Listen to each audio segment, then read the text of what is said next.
friends, welcome to my YouTube channel Science Classes. Today we will discuss the usage and physiological effect of chloroform, जिसको हम क्या भी बोलते हैं ट्राइक्लोरोमीथेन। इसका फॉर्मूला लिखना चाहे तो क्या हुआ, ट्राइक्लोरो की मतलब 3, क्लोरोमीथेन है तो एक ही कार्बन यूज होगी और इसकी वैलेंसी के लिए यहाँ पे हम लगाते हैं H, तो CH Cl3। तो सबसे पहले इसकी जो रिएक्शंस होती हैं वो कैसे कैसे हो सकती हैं वो देखते हैं। तो जो सबसे फर्स्ट पॉइंट होता है वो क्या होता है, chloroform is slightly oxidised by air, कि जब हम क्लोरोफॉर्म को एयर की कांटेक्ट में लेके आते हैं तो वहाँ पे क्या हो जाता है, ऑक्सीडेशन हो जाता है to form an extremely poisonous gas. एक पॉइजनस गैस बनती है वहाँ से जिसको हम क्या बोलते हैं, carbonyl chloride, popularly known as phosgene, जिसको हम क्या भी बोलते हैं, फोस्जीन भी बोल सकते हैं। कि जब भी जो अपना ये क्लोरोफॉर्म है ये ऑक्सीजन के कांटेक्ट में आता है वहाँ से हमें एक गैस मिलती है, क्या फोस्जीन बोलते हैं हम जिसको, या कार्बोनिल क्लोराइड बोल सकते हैं। सी डबल बॉन्ड ग्रुप को हम कार्बोनिल बोलते हैं, साथ में क्या मिल जाएगा हमें 2HCl। ये तो हो गए इसके फर्स्ट। इसीलिए हम क्या करते हैं, इसको ऐसे कंटेनर में डालते हैं जहाँ पे लाइट ना हो, लाइट नहीं होगी, ऑक्सीजन नहीं होगी तो ये वैसे ही क्या फोस्जीन नहीं बनाएगा। एक केस बना लेते हैं, मान लेते हैं हम कि भाई कुछ क्वांटिटी है वो फोस्जीन की बन जाए, तो उस केस में हम क्या करते हैं, उसमें क्या करते हैं, अल्कोहल ऐड कर देते हैं जिससे वो एक अलग ही कॉम्प्लेक्स बना लेता है। कौन सा, डाई इथाइल कार्बोनेट, जो इतना टॉक्सिक नहीं होता जितना कि फोस्जीन होता है। तो यहाँ से हम क्या बोल सकते हैं, it is stored in closed dark coloured vessel, कि ये किस में स्टोर किया जाता है, क्लोज्ड डार्क कलर्ड वेजल में, completely filled to exclude air. और उसके बाद क्या है कि कंप्लीटली फिल किया जाता है ताकि उसमें कोई भी अमाउंट ऑफ एयर ना बचे।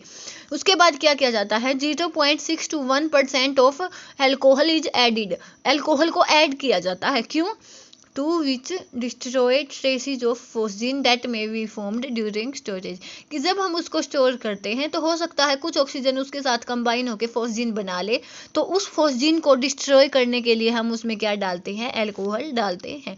Phosgene thus formed combine with alkyl alcohol, तो जो वो फोस्जीन वहाँ पे बनता है वो इथाइल अल्कोहल के साथ बनके मिलके क्या बना लेता है, एक non toxic di ethyl carbonate बना लेता है। तो वहाँ से जब फोस्जीन और इथाइल अल्कोहल आपस में मिलेंगे तो वहाँ से क्या मिलेगा हमें, डाई इथाइल कार्बोनेट मिलेगा, जो कि क्या होता है, नॉन टॉक्सिक इन नेचर होता है। तो जब वो नॉन टॉक्सिक होगा तो उसका कोई भी साइड इफेक्ट नहीं होगा।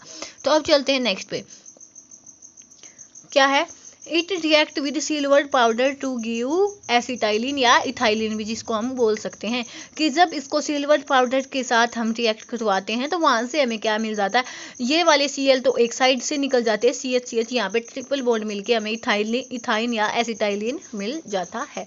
इसके बाद हम देखेंगे कि इसके यूजेज क्या क्या होते हैं। It is use as solvent, ये सोलवेंट के जैसे यूज होता है, क्या किस में, ऑयल्स एंड फैट्स में। उसके बाद used in production of freon refrigerant R22, कि ये क्या था, जैसे वो नहीं होता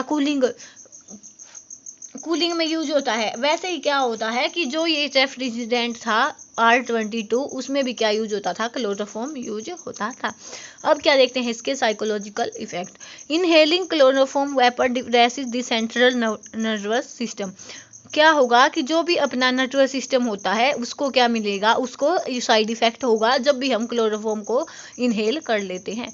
उसके बाद ब्रीथिंग अमाउंट 900 ppm, 900 ppm का मतलब क्या है कि इतने पार्ट्स पर मिलियन में of chloroform can cause dizziness and headache, उससे क्या हो जाता है, हमें डिजीनेस हो जाती है और हेडेक हो जाता है। किससे, कि जब इसका हम 1 मिलियन में 1900 पार्ट ले तो उससे हमें क्या मिलेगा, डिजीनेस और हेडेक हो जाता है। तो ये हो गया अपना किसके, क्लोरोफॉर्म के यूजेज एंड साइड इफेक्ट। कल मिलेंगे हम नेक्स्ट कंपाउंड के साथ। तो आज के लिए इतना काफ़ी है। Thanks for watching.